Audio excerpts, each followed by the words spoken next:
The confusion of money in any form whatsoever with wealth is one of the major problems from which civilization is suffering. I've often said that I wished people could realize all their dreams and wealth and fame, and so that they could see that it's not where you're going to find your sense of completion. But our culture, our civilization, is entirely hung up on the notion that money has an independent reality of its own. As a Beatle, we made it, and there was nothing to do. We had money, we had fame, and there was no joy. I believe that I had to become a famous idea and get all the stuff that people dream about, accomplish a bunch of things that look like success in order to give up my attachment to those things. One might say then that we are confused through and through about what we mean by the material world. In the first place, we confuse abstract symbols, that is to say numbers and words and formulae, with physical events, as we confuse money with consumable wealth. Are you a rich man? When you mean rich, what you mean? Do you have a lot of possessions? A lot of money in the bank? Position make you rich? I don't have that type of richness. My richness is life, forever. We are thinking about vast abstractions, ideologies called communism, capitalism, all these systems, and paying less and less attention to the world of physical reality, to the world of earth and trees and waters, people. I think all our society is run by insane people for insane objectives.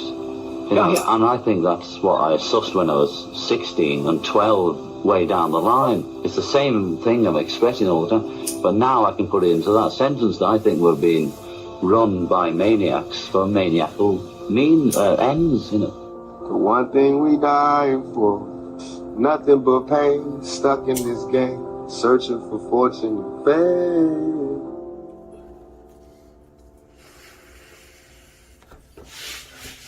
We're all familiar with the anecdotal examples of people winning lotteries, lottos, football pools, and deteriorating because wealth in itself has no meaning.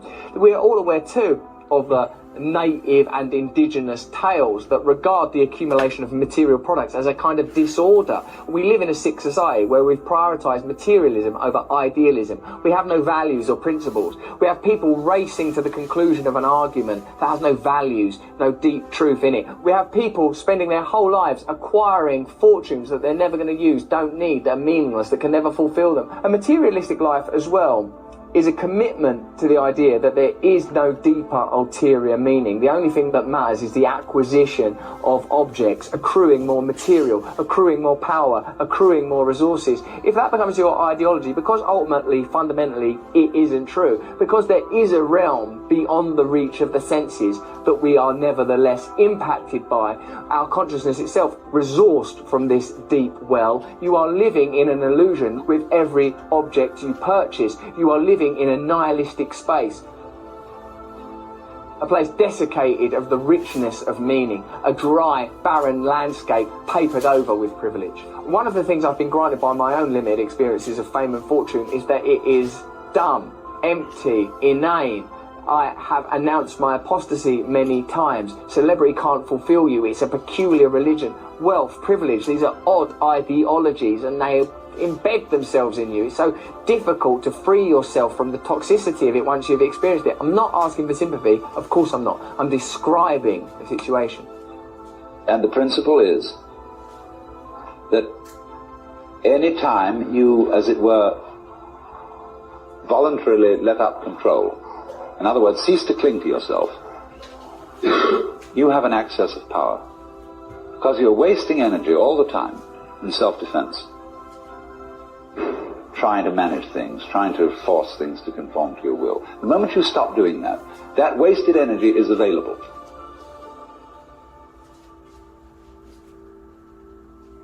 And therefore, you are, in that sense, having that energy available, you are one with the divine principle. You have the energy.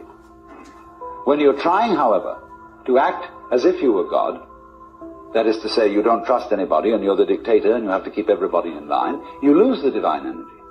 Because what you're doing is simply defending yourself. So then, the principle is, the more you give it away, the more it comes back.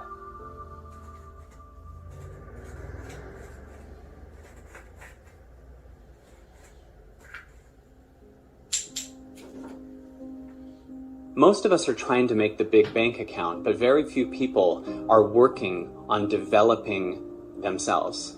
But the more you develop yourself, the more you tap into what you already have in you, the more you work on your creativity, the more you work on your unique voice, the more you understand what's unique about you.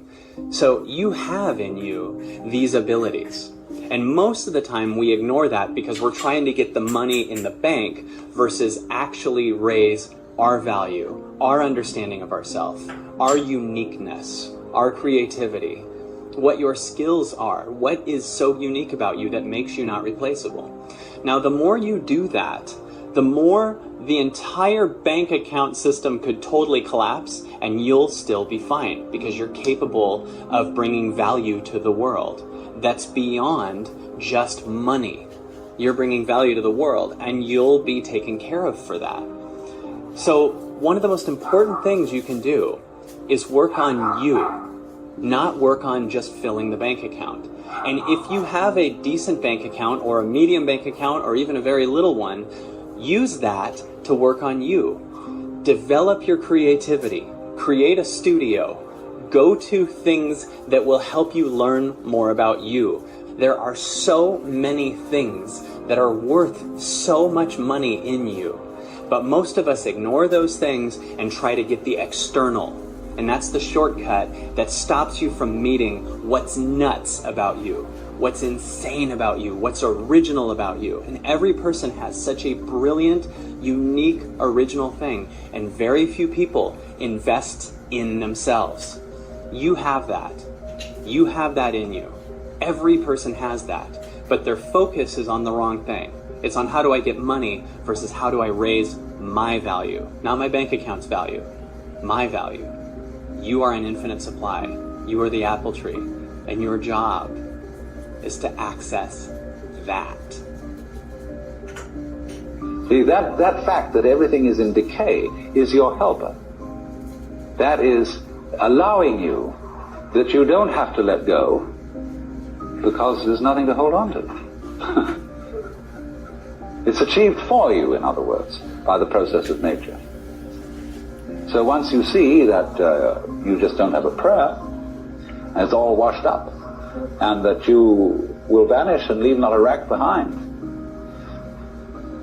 and you really get with that, suddenly you find you have the power.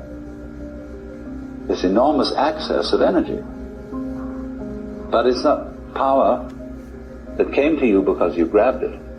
It came in entirely the opposite way. And power that comes to you in that opposite way is power with which you can be trusted.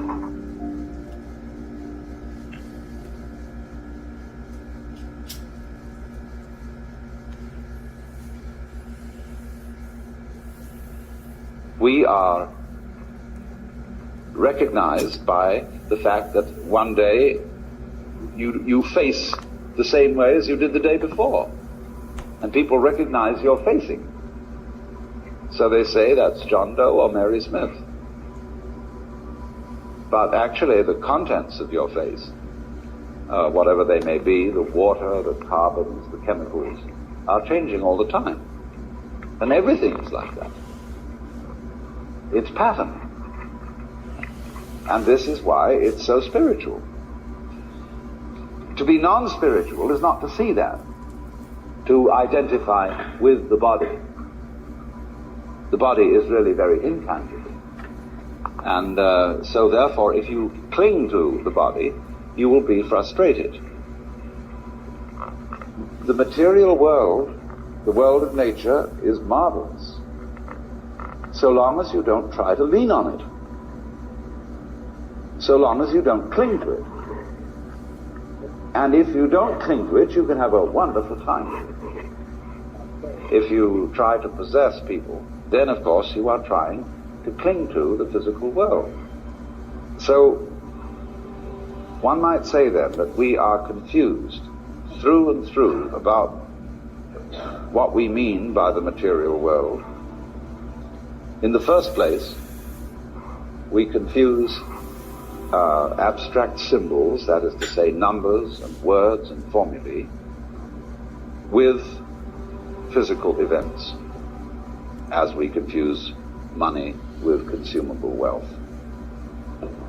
In the second place, we confuse physical events with matter. But matter, you see, is an idea, it's a concept. It's the concept of stuff, of something solid and permanent that you can catch hold of. Now, you just can't catch hold of the physical world. Physical world is the most evasive, elusive process that there is. It will not be pinned down, and therefore it fulfills all the requirements of spirit. So what I'm saying then is that the non-abstract world is the spiritual world. But we're all hooked on the idea that there is, you see, an external objective world, which is a certain way. But people always have to feel that they've got to find a meaning. For example, you get sick, and you've lived a very good life, and you've been helpful to other people and done all sorts of nice things, and you get cancer. And you say to the clergyman, why did this have to happen to me? And you're looking for an explanation, and there isn't one. It just happened that way. But people feel if they can't find an explanation, they feel very, very insecure. Why? Because they haven't been able to straighten things out. The world is not that way. It is you, in other words, who evoke the world. And you evoke the world in accordance with what kind of a you are. What kind of an organism. One organism evokes one world. Another organism evokes another world. I'm here on vacation, I'm attending here. And so everything, reality is a kind of relationship. You're telling me I can't even park here and record so the sun once one gets rid of the idea of the truth as some way the world is in a fixed sense, say it is that way. See? Then you get to another idea of the truth altogether. The truth that cannot be pinned. Hey bro, the guy with the CD for